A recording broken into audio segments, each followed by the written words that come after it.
Et bonjour YouTube et bienvenue dans cette nouvelle vidéo.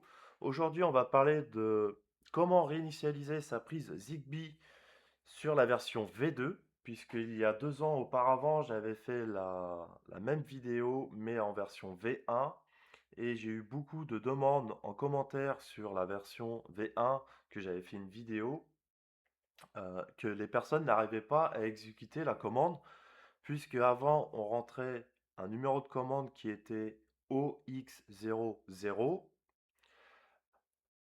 Cette commande n'existe plus puisque maintenant elle a été créée directement via un groupe qui s'appelle Gen Basic. Donc ici notre prise qui va être mis en test, et donc moi c'est prise télé en l'occurrence, on va réinitialiser cette valeur.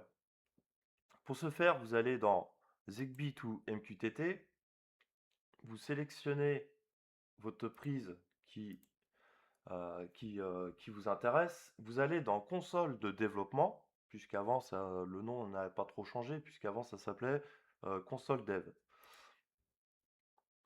Dans exécuter la commande, on reste toujours en 1.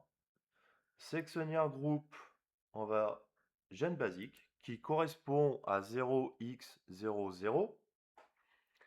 Dans la commande, on met 0.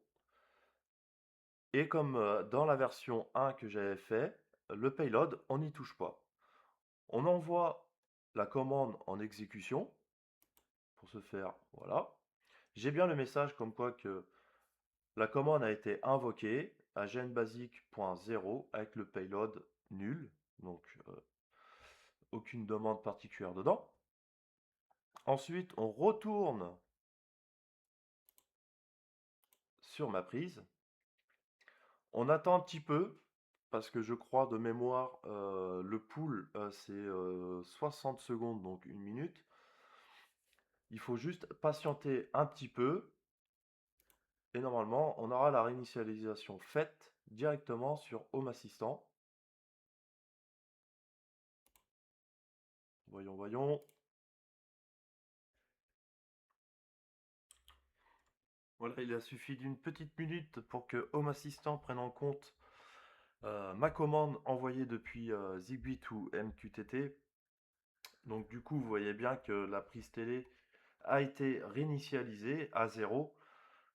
Attention, parce que je mets un petit point d'avertissement.